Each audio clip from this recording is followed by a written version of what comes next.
বিশ্বজয়ীর মুকুট উঠল স্পেনের মাথায়, আর সেই জয়ে সবচেয়ে লাভবান হলেন মিয়া খলিফা। লাভ করলেন কোটি কোটি টাকা।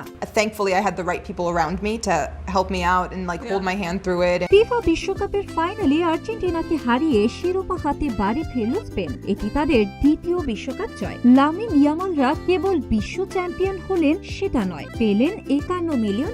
তবে ফুটবলাররা ছাড়াও কিছু তারকারাও হলেন লাভবান, যে তালিকায় আছেন মিয়া খলিফাও। Well, you're a professional.